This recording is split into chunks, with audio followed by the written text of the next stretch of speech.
Bonjour et bienvenue dans cette semaine 31.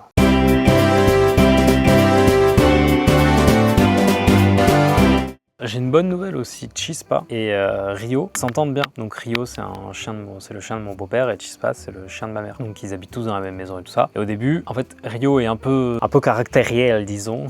Disons qu'il est pas très doux. Et en fait, quand il les sort, il court partout et tout. Et il est hyper brusque en fait. Chispa est très poreuse. Elle est poreuse. Elle est très peureuse. Et du coup, en fait, lui, vu qu'il s'approche comme une brute et qu'il court dessus, elle a souvent très peur et elle se barre en courant, etc. Ça va mieux parce que lui, il fait de plus en plus doucement du coup. Et elle a de moins en moins peur vis-à-vis de lui en tout cas. Sachant que j'ai appris que là, dans le quartier, il y a un chat, parce qu'il fait extrêmement chaud et ils ont dormi avec une petite fenêtre, la fenêtre de la salle de bain, qui a des barreaux et tout. Donc personne ne peut rentrer à part des animaux quoi. Et en général, les animaux ça rentre pas. Mais du coup là, il s'est avéré que cette semaine, il y a un chat qui est rentré dans la maison. Et c'est un chat qui bully Chispouille. Donc pas cool, mais surtout il est rentré, il a bouffé les croquettes, il a pissé dans une chambre et ensuite il a cassé la gueule à Chispa, normal en pleine nuit, avant de se barrer. Voilà, donc là Chispa a encore plus peur de tout. Juste avant que je tourne là, elle était dans le jardin, elle est venue me voir parce qu'elle m'a vu. Il y a un volet qui s'est ouvert avec le vent un peu brusquement, elle s'est chiée dessus. Elle a fait un bond monstrueux, elle est partie en courant et tout. Elle était peureuse de base, mais là c'est bien pire. Donc un peu relou du coup, donc assez triste. Enfin c'est un peu triste pour elle et tout ça. Moi ça m'emmerde, j'ai envie qu'elle reprenne du poil de la bête. Mais je pense que ça va prendre un petit peu de temps. Donc c'est comme ça, écoutez. En tout cas, Rio et Chispa s'entendent un peu mieux. C'est cool. Ensuite, qu'est-ce qui s'est passé? Ensuite, j'ai passé une après-midi avec mon cousin, le petit. C'était très cool aussi, on s'est bien marré. Il est venu voir mon appartement, il a visité l'appartement. C'était très rigolo, c'était très cool. J'ai fait quelque chose aussi. Normalement, j'ai les vidéos, j'ai filmé. Ouais, alors peut-être il y a un moment donné, j'ai mis pause et j'ai oublié de démettre pause. Donc peut-être à un moment donné, j'ai mis pause et j'ai continué à faire mes trucs. Et après, en fait, j'ai oublié. Et du coup, j'ai relancé le rec. Mais peut-être c'est déjà fini. J'ai pas encore regardé les rushs et tout ça. Donc c'est pas grave. Parce que j'avais pas la cam, donc j'ai filmé avec mon téléphone. Mais j'ai acheté un rideau de douche pour ma baignoire. Pour pouvoir me doucher et pas en foutre partout. Parce que j'avais déjà la tringle. Il me manquait plus que le rideau. Je suis assez content. Je suis assez content de mon rideau. Mis à part le fait que sur le rideau, il y avait écrit piche. Que les motifs avaient l'air de piche. Et que quand je l'ai posé, je l'ai ouvert. J'ai regardé. Et en fait, on dirait peut-être un peu plus des abricots que des piches. Parce que du coup, peach pour peach.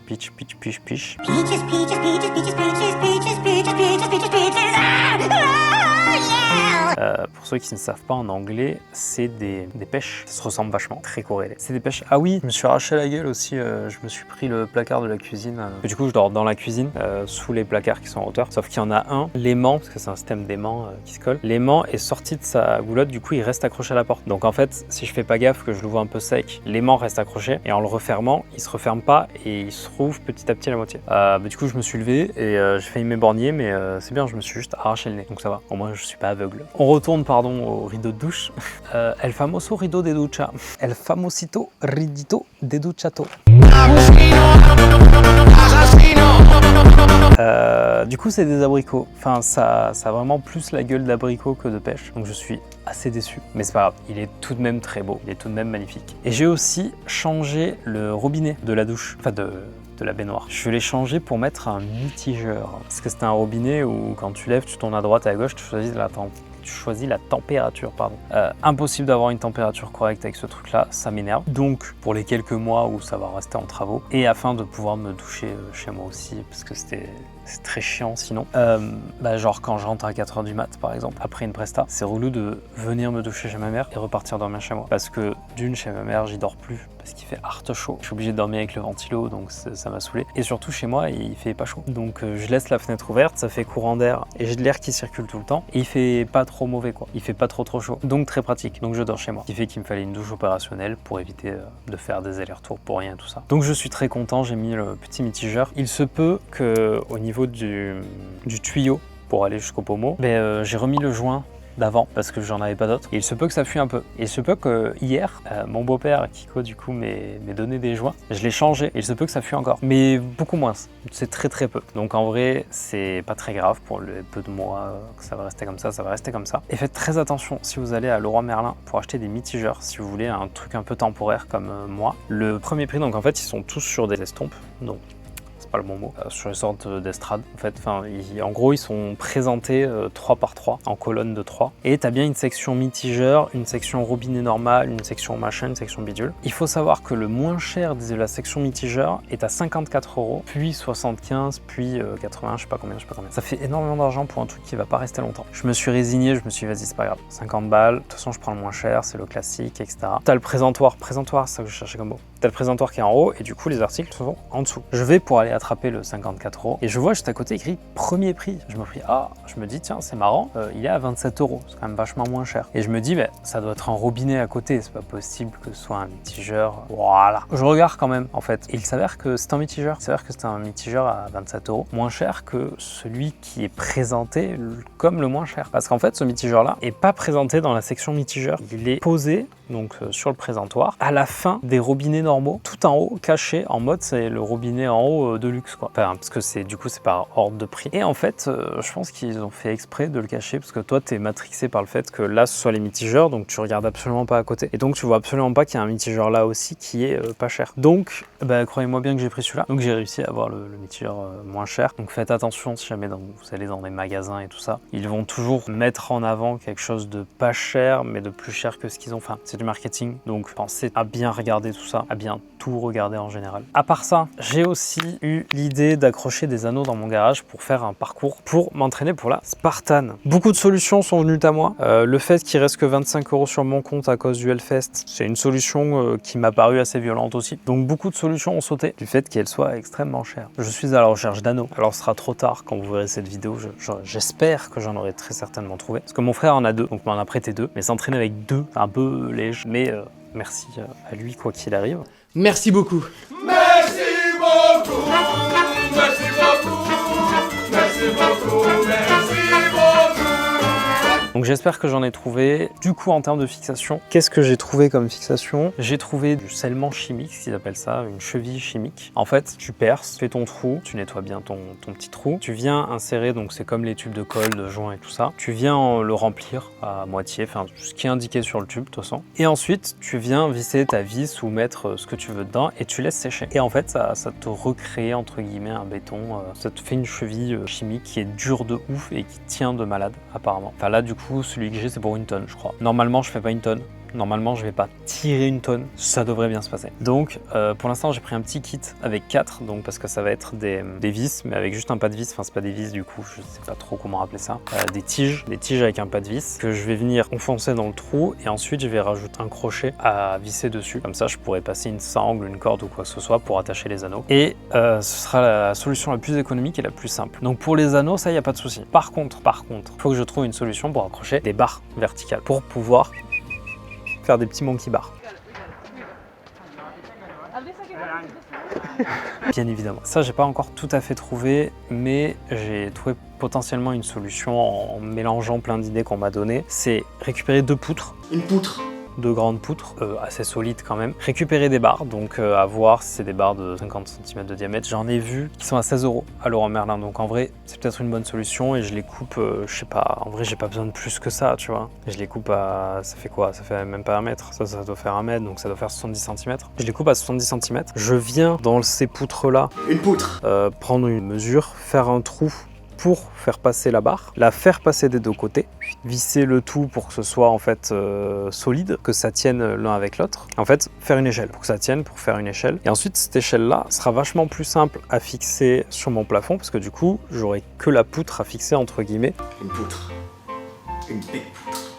Donc je peux soit reprendre d'autres poutres à la verticale, ou juste des barres en acier pour la faire tenir, peu importe, mais ça sera beaucoup plus simple de faire tenir toute l'échelle au plafond plutôt que individuellement barre par barre. Alors ça bougera plus, certes, mais au moins ça tiendra. J'ai commencé à faire les marquages au plafond, j'ai espacé globalement de 1 mètre chaque truc. On va voir si c'est un peu loin, si c'est pas loin, si on verra, je sais pas trop. En tout cas, j'ai fait les marquages, j'ai récupéré la perceuse de chez Seb, j'ai acheté le petit kit. Normalement, putain, j'étais à Leroy Merlin, j'ai pas pris d'anneau. J'avais chaud, j'ai voulu faire vite et j'ai oublié un anneau, donc bon, c'est pas grave, j'ai un anneau en moins. C'est pas très grave, de toute façon, il faudra que j'y reparte si ça tient, donc je récupérerai un anneau. Et du coup, là, ce matin, justement, j'étais à Leroy Merlin pour acheter les les mèches pour percer le béton, ce que je ferai cet après-midi. Voilà, donc je vous tiendrai au courant de toute façon. On sera soit cette semaine, soit la semaine prochaine, parce que globalement, je crois que c'est à peu près tout.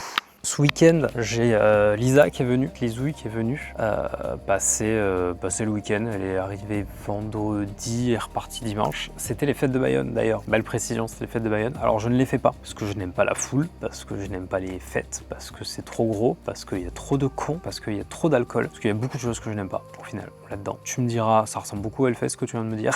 Oui, mais il n'y a pas des cons. Enfin, il n'y a pas autant de cons. Et les gens au Hellfest sont plus gentils, en général. Mais je sais pas, je suis pas fan des fêtes et tout ça, donc pas fait les fêtes. Et en plus, là, il y a Lisa qui est venue, qui était là pour se reposer, pour être aussi un peu tranquille et tout ça. Donc on a passé un petit week-end tranquille. Voilà, j'ai parlé très vite. Mais parce que la cam, elle me met de la pression parce qu'il reste plus que 8% de batterie. Donc elle me met une pression de malade. Je suis en train de regarder au niveau des photos, j'ai pas plus de choses à dire que ça. Mis à part que l'Espagne est championne du monde pour la 3e fois contre l'Argentine. Bien joué. Voilà. Si, dans mon parking, dans mon garage, j'ai fait un parking, j'ai fait une place de parking moto, une place de parking handicapée, une place de camping, une place de parking handicapée pour mettre la moto de Roxane, parce que Roxane met la moto dans son garage pour l'instant. Donc c'est très rigolo. Voilà, donc j'en ai profité pour faire une place de parking handicapée. Il y a d'autres places de parking qui arrivent aussi, notamment une en plein centre pour la voiture. Donc il faut que je prenne au niveau des dimensions, surtout voire laisser un espace, etc. Parce que ça va aussi m'aider à me garer, à d'avoir une ligne au sol pour la voiture. Ça va m'aider à me garer vis-à-vis des motos et du mur machin quand tu recules. Ça va être beaucoup plus visuel de suite, de suivre la ligne. Voilà, mais du coup, une place de parking pour voiture électrique, bien sûr, parce que l'humour, c'est marrant. Donc ça me fait bien rire. Et ensuite, il faut que je fasse une place de parking pour ma moto. Donc j'ai pas encore d'idée. Si vous avez des idées, donnez-les-moi en commentaire. J'avais une idée de le faire en classique et peut-être mettre un logo Harley au centre, ou je ne sais pas encore. Sachant que dans l'idée, je la colorie pas en entier, enfin je la bombe pas de peinture en entier au sol parce que la peinture ça glisse, donc c'est très relou. Donc si jamais je rentre avec les pneus mouillés, il pleut ou quoi, la faire tomber dans le garage c'est chiant. En parlant de la faire tomber dans le garage, dimanche je vais pour prendre la moto. J'ai pas l'habitude de verrouiller la moto dans mon garage. Or là elle était verrouillée, donc je la lève, je la pousse parce qu'en fait elle est garée sur le côté et du coup il faut aller vers la gauche pour pouvoir sortir du garage. Donc jusque là tout va bien, je vais vers la gauche. Sauf que quand je suis au niveau sorti un petit peu du garage vers la porte, il faut contrebraquer à droite pour aller tout droit. Au moment où je contrebraque, je m'attendais pas à ce qu'elle soit verrouillée. Donc je contrebraque pas au final, je perds l'équilibre et la moto tombe. Donc là j'ai bien la haine là. J'ai abîmé un peu la poignée, j'ai abîmé le levier de frein qui s'est replié de ouf, qui s'est fracturé aussi. J'ai abîmé le pot et il me semble que c'est tout parce que je l'ai relativement accompagné un petit peu, même si je suis tombé avec, donc à un moment donné je l'ai pas accompagné de tout, mais un petit peu. Et j'ai pété la lumière à l'arrière qui sert à éclairer la plaque. Et je crois que c'est ce qui me fait le plus chier parce qu'en fait il faut que je démonte tout l'arrière du garde-boue. Alors c'est pas grand chose, mais ça prend beaucoup de temps. Il va falloir que je démonte tout l'arrière du garde-boue, que je démonte les petites vis, que je démonte tout pour venir le replaquer à l'intérieur parce que j'ai vu qu'il y avait un joint à ce niveau là, donc à mon avis l'étanchéité niveau électricité n'est pas faite, donc si ça prend l'eau, je pense que c'est pas bon. Pour l'instant j'ai mis du gaffe parce que c'est beaucoup plus simple, j'ai absolument pas le temps, mais du coup je pète bien mon somme, très fort mon somme, je crois que ça m'a bien gonflé, mais c'est comme ça, c'est pas grave, j'ai mange mes doigts. Non ouais c'est très chiant, très chiant, mais c'est pas grave. Pour en revenir à mon garage, il y avait déjà des tiges comme je parle là qui étaient à 2 endroits en fait du garage qui étaient déjà fixées. Il y en a une, ça doit être du 10, mais le pas de vis doit être niqué, et l'autre c'est du 10, sachant que les tiges que j'ai acheté moi c'est du diamètre 10, avec les crochets c'est du 10. Donc là j'ai mis un crochet, c'est passé, et j'ai essayé d'y accrocher un anneau, ça tient du feu de Dieu, donc je pense que c'est une bonne idée, une belle option. Voilà, qu'est-ce que j'ai à dire d'autre? Donc là, cet après-midi je vais percer et essayer de mettre le scellement chimique et tout ça. Là je vais aller faire à manger, ensuite je vais manger. Très certainement ce soir on va aller faire un billard je crois avec les filles. Et voilà, et je crois qu'il n'y a rien trop de prévu. Si demain Sébastien a fait des petits boucliers, parce que vous savez qu'il est champion de France avec son équipe de rugby à 13, Basque 13, donc il est champion de France de National 3, donc il passe en National 2, et donc ils ont gagné le bouclier qui a été détruit mais qui est super bien et qui est tout neuf. Et Sébastien leur a fait faire à chacun, parce qu'il y a en fait avec cette équipe, avec cette saison, il y en a pas mal qui se sont fait repérer par d'autres clubs et d'autres sélections, etc. Notamment un par Toulouse. Et l'équipe de rugby à 13 de Toulouse, c'est une très grosse équipe de rugby à 13. Et je crois qu'il y en a un qui s'est fait repérer par la sélection portugaise nationale carrément. Donc c'est très bien et en fait je pense que vu qu'ils partent un petit peu et tout ça, Seb leur a fait faire des petits boucliers individuels pour marquer cette saison qui a vraiment été quelque chose de beau à vivre pour eux. Ils ont tous adoré cette saison, ils ont tous kiffé. Sachant qu'il y en a beaucoup qui sont âgés aussi. Donc je dis pas que c'est leur dernière, mais à un moment donné, ça se fait vieux quoi. Non voilà, donc Seb leur a fait des petits boucliers sur mesure, etc. Il va leur remettre demain et il aimerait bien qu'on filme tout ça. Donc demain, je vais sûrement l'aider à aller filmer tout ça. C'est pour ça que cet après-midi, j'aurais bien aimé aussi m'entraîner à filmer en mouvement, un suivi de personnes ou d'objets, de choses tout simplement avec l'Osmo Pocket parce que j'ai absolument pas l'habitude et j'y arrive pas du tout. Mais on verra. Donc demain, je fais ça. Mercredi, je vais sûrement manger avec Christiane du coup et Laura, ma cousine, avant qu'ils partent pour les voir un peu parce qu'ils repartent en Chine après. Voilà, qu'est-ce que quoi d'autre? Si hier soir c'était la fin des fêtes de Bayonne et il y a eu le feu d'artifice de fin des fêtes de Bayonne. Donc depuis chez moi je peux le voir, sauf qu'il y a 2 arbres immenses et en fait il n'y a rien. En fait c'est comme ma tête là, genre vraiment tout ce qui est au niveau de mes bras c'est la fin de tous les arbres, de tout ce que tu veux. Et au niveau de ma tête, il y a 2 énormes arbres qui ressortent en fait de ouf du paysage. Le feu d'artifice était pile derrière ces 2 arbres. Pile poil derrière ces 2 arbres. Et du coup, et après, ils montaient pas assez haut non plus. Donc ça m'a bien fait rire. Donc je pense que je vais appeler la mairie, je vais leur dire de couper les arbres parce que je vois pas le feu d'artifice depuis chez moi. Non voilà, donc ça m'a bien fait rire. Du fait que j'entende le feu d'artifice, je regarde par la fenêtre et en fait j'y vois que dalle. Donc en fait je me suis couché parce que je voulais dormir. Je me suis couché et j'entendais les pouf pouf pouf, mais du coup vu que je pouvais pas les voir, bah c'est pas grave. Et d'un coup en fait je vois les pouf, j'entends les pouf pouf pouf et là je vois que ça fait plein de lumière sur les murs. Je me dis ah peut-être que là j'y vois vu qu'il y a plein de lumière. Donc je me lève, je regarde et alors en vrai, ça faisait déjà 5 minutes qu'il y avait plein de lumière un peu partout. Il vient de fermer la clé là, il m'a enfermé, il vient de réouvrir. J'étais en mode, bon, j'ai un peu la flemme en vrai de me lever et je me dis, bon, vas-y, si ça fait de la lumière, c'est peut-être que je les vois. Donc je me lève et là, je vois qu'en fait, il y en a certains que je pouvais voir. Je commence à filmer en premier degré, 10 secondes après, même pas, 4 secondes après peut-être, c'était la fin, plus rien. C'était vraiment le final quoi. Donc j'ai coupé tous les feux d'artifice. Mais c'est pas grave, c'est rigolo. J'ai été goûter un grec aussi, celui qui est à Biarritz depuis un moment. Il fallait que j'aille goûter pour si jamais on y va avec Lisa et tout ça. Un peu cher pour ce que c'est. Il est pas exceptionnel, il est bon, mais il est pas exceptionnel. Et je crois que c'est tout. En tout cas, j'espère que vous avez passé une bonne semaine. Je vous souhaite une bonne semaine à venir. Je vous donne rendez-vous prochain. Non, c'était bien, j'y arrivais ces temps-ci. Je vous donne rendez-vous jeudi prochain à midi. 1h, 14h, vous commencez à connaître la chanson et il ne me reste plus qu'à vous dire au revoir.